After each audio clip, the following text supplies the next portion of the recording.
Akashvani Imphal Moirangthem Ibehaibi na pau pajari.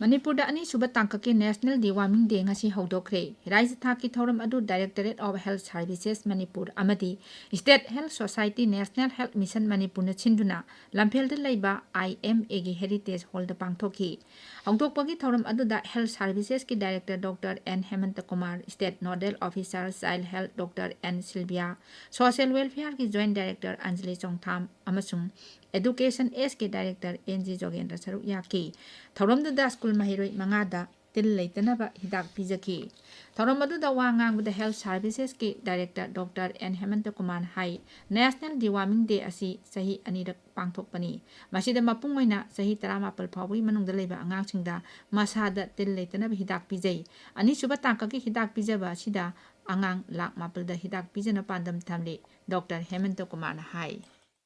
Pwede yang basic oiba mioi baga dum loina dana lele laina khara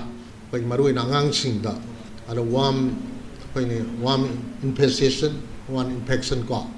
pwede marui na pwede ngasi na ineri soil transmitted helminth sai pwede ngasi parasite tin singse sida yam lo na mathi phong dana pwede ngang sing sigi thirin sida leiraga mana pwede ngang inkhalak pa ngang yam sokhole ba ngang yam se moi nutrients mai am si moi loi chathok ba ara hybrid nutrients di inkhalak ba matam na yam highly demanding oi ba koi gi proliferating organs in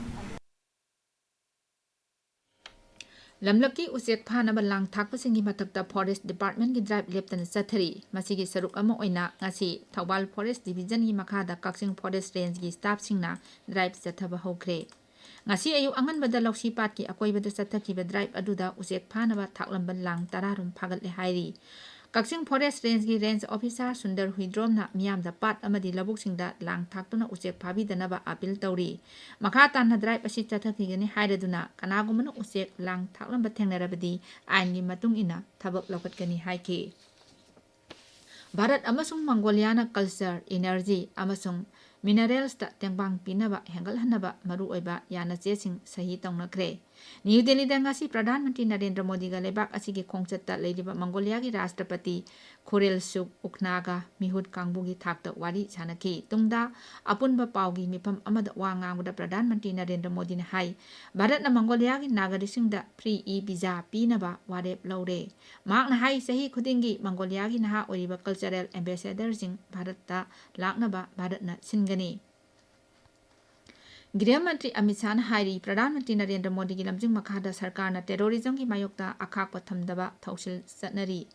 Siri Sahan hai leibak asibu terrorism na ki halakpadagi ngakthoknaba thaurang kyamram lokhatle Haryana gi Manesar da National Security Guard ki nipumatoi suba reging de da wangangbada Siri Sahan hai leibak asida organized crime amasung terrorism thengnabada NSG na mangjil thari mahak na hai Uttar Pradesh ki Ajodhya da NSG ki hub ama hangdoklagani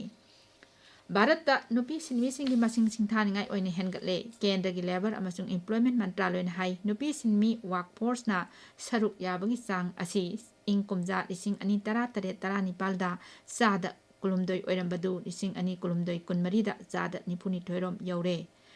World Bank data matung ina hawkhiba sahi tarada BRICS lebak singi marakta Bharat na Kwaidagi masing yamna nupi sinmising saruk yaduna makoina saruk yabagi sang yamna singthaningai oina wangki mantraloy asina high skill credit amasung thabak piduna akaknaba thausilgi makhada thabak lokhatpadagi nupi singi senmitlonda chauna awonba purakpadu uba phangle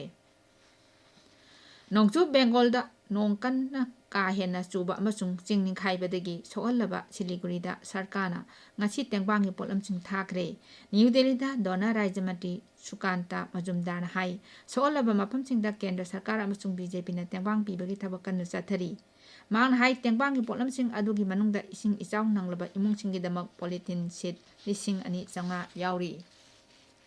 Electronics amasung Information Technology Mantri Asni Vaishnaw hairi Andhra Pradesh da anova gigawatt scale gi AI hub ama sengalagan haina Google na lakthokiba sina Bharat ki AI mission mai panbada tungkoina achoba mateng oiragani pauloi jare